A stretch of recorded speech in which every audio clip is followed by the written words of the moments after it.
नमस्कार, मैं हूं डॉक्टर मंजीत सिंह पटेल, राष्ट्रीय अध्यक्ष all India NPS employees federation.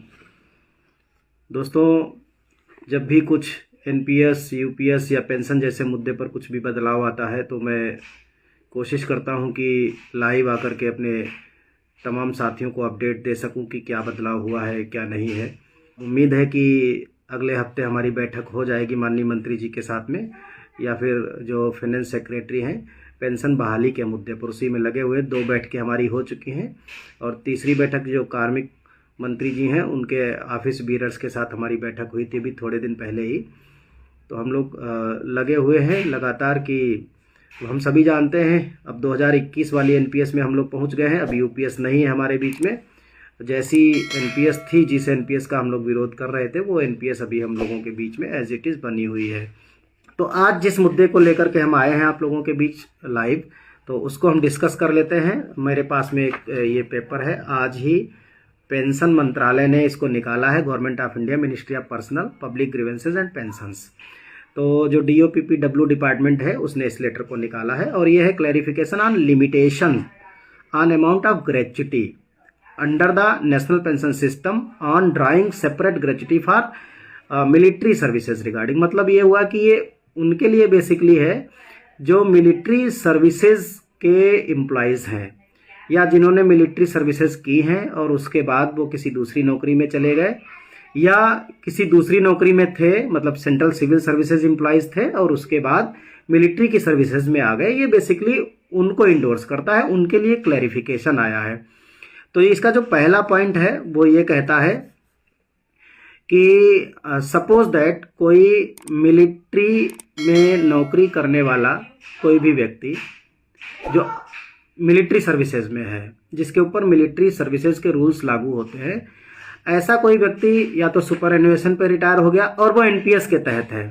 समझिएगा पहला पॉइंट, कोई मिलिट्री सर्विसेज में काम करने वाला एनपीएस कर्मचारी अगर सुपर एनुएट कर गया है यानी रिटायर हो गया है, या फिर उसे कंपलसरी रिटायरमेंट दे दिया गया है, या फिर उसे डिसमिस कर दिया गया है, या फिर उसे रिमूव कर दिया गया है, और या फिर एक और है उसमें टर्म की कंपेशनेट, उसको जो है मतलब जो है बाद में क्या हुआ, रिटायर होने के बाद या कंपलसरी रिटायर होने के बाद या डिसमिस होने के बाद उसको री एम्प्लॉयमेंट कर दिया गया वहाँ पे।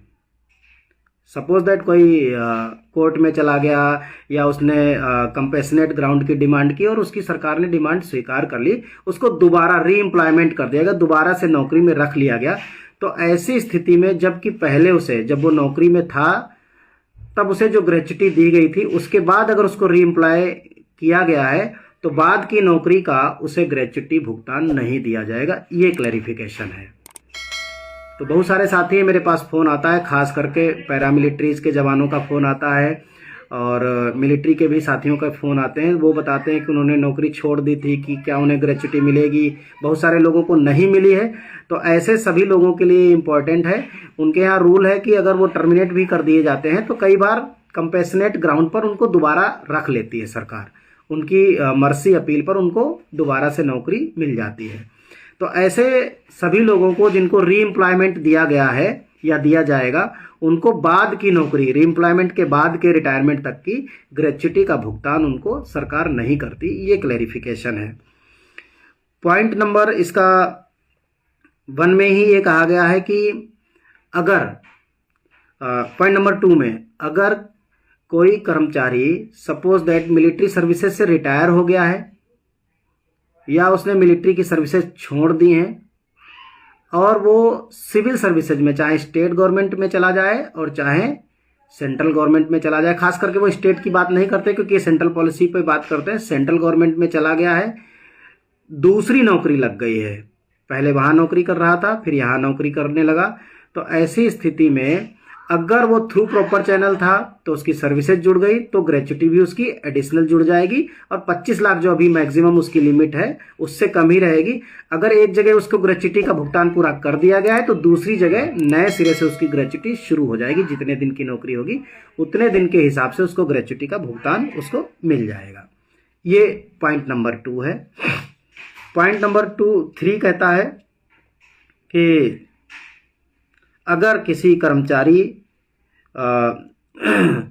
कोई कर्मचारी सपोज दैट स्टेट गवर्नमेंट से या सेंट्रल गवर्नमेंट से मिलिट्री सर्विसेज में चला गया, तो भी उस पर वही रूल लागू होगा कि अगर उसकी सर्विस ऐड हो गई है पिछली सर्विस, तो जो मैक्सिमम लिमिट है उसको एक्सीड नहीं करेगी ग्रेच्युटी। अगर पीछे की ग्रेच्युटी का भुगतान कर दिया गया है और यहाँ सर्विस ऐड कर दी गई, सपोज दैट कि कोई आदमी केंद्रीय विद्यालय में नौकरी कर रहा था, 15 साल उसने केंद्रीय विद्यालय में नौकरी करी, फिर छोड़ दिया और वो मिलिट्री सर्विसेज में आ गया और 15 साल की वहां पर उसने ग्रेच्युटी का भुगतान ले लिया है, थ्रू प्रॉपर चैनल था और वहां पर ग्रेच्युटी का भुगतान उसने ले लिया है, तो यहाँ जो बाकी टाइम नौकरी करेगा उतने दिन की उसको ग्रेच्युटी का भुगतान उसके हिसाब से होगा, पिछली वाली ग्रेच्युटी फिर उसमें ऐड नहीं होगी। ये बात इसमें पॉइंट नंबर 3 में इन्होंने कही है। पॉइंट नंबर इसका 4 है, जो references have been received in this department seeking clarification with regard to limitation on grant of separate gratuity for the civil service in respect to government servants re employed in the civil service after entering military services. कह रहे हैं कि military services से अगर कोई आदमी civil services में चला गया और उसने अपनी ग्रेच्युटी मिलिट्री सर्विसेज में उसने अपनी ग्रेच्युटी जितनी बनी थी वो ले ली, तो ऐसे केसेस में जो उसकी नई नौकरी होगी सिविल सर्विसेज में उसकी भी ग्रेच्युटी को उन्होंने स्वीकार कर लिया है, वो ग्रेच्युटी उसको दी जाएगी जितनी बनेगी और पिछली ग्रेच्युटी से उसका कोई मतलब नहीं रहेगा। ये बेसिकली मिलिट्री सर्विसेज के एम्प्लॉयज़ को ये बेनिफिट मिलता है, बाकी जगह पर ये नहीं मिलता है, आम सिविल कर्मचारी को नहीं मिलता है, लेकिन इनको ये ग्रेच्युटी का बेनिफिट मिलता है। तो ये 4 ही पॉइंट इसमें मेन है और ये खास करके एनपीएस एम्प्लॉयज़ जो हैं या मिलिट्री के जो एनपीएस एम्प्लॉयज़ हैं उनके लिए है बेसिकली। तो एक छोटा सा क्लैरिफिकेशन था, आज ही निकला है, हो सकता है कल इस पर बहुत सारे मीडिया प्लेटफॉर्म पर न्यूज़ भी आए। तो आज की हमारी तरफ से यही थी इतनी जानकारी। और एक बात मैं फिर आप लोगों से कहूँगा कि all India NPS employees federation धरातल स्तर पर तकनीकी रूप से और डेमोक्रेटिक रूप से दबाव भी बनाने में काम करती है और तकनीकी रूप से चीज़ों को रिजॉल्व कराने में भी काम कर रही है। हम खाली ढोल नहीं बजाते हैं, केवल ढोल बजाने का हमारा काम है नहीं। तो all India NPS employees federation इस तरह से काम करता है और चाहता है कि ऐसे साथी जुड़े। हम ये अपील भी कर रहे हैं आप सभी साथियों से कि all India NPS employees federation से जुड़ें, हमारा जो फेसबुक पेज है उससे जुड़े और हमारी मेंबरशिप भी लें। हम लोग फ्री ऑफ कास्ट मेंबरशिप करते हैं, 1 रुपये से मेंबरशिप करते हैं। जो भी चाहे 1 रुपया दे करके हमारा मेंबर बन सकता है, वो हमारे मेंबरशिप बने। और जितने देश भर में बहुत सारे संगठन हैं उनसे भी हम अपील करते हैं कि all India national public sector employees federation के साथ अभी तक 62 एसोसिएशंस जुड़ चुकी हैं। हम मिलजुल करके काम करते हैं, खास करके स्टेट गवर्नमेंट एम्प्लॉयज़ के जो एसोसिएशन हैं उनसे मैं अपील करूँगा कि हमारा फेडरेशन पहला ऐसा फेडरेशन है जो सेंट्रल पे कमीशन के साथ वार्ता करने में, आपके भी मुद्दे को वहाँ तक पहुँचाने में न केवल सहयोगी होगा बल्कि सक्षम है वहाँ तक पहुँचाने के लिए। तो हम चाहेंगे जितनी एसोसिएशंस हमसे जुड़ेंगे उतने हम लोग मजबूत भी होंगे और उतना बेहतर तरीके से सरकार के पास हमारी बात जाएगी।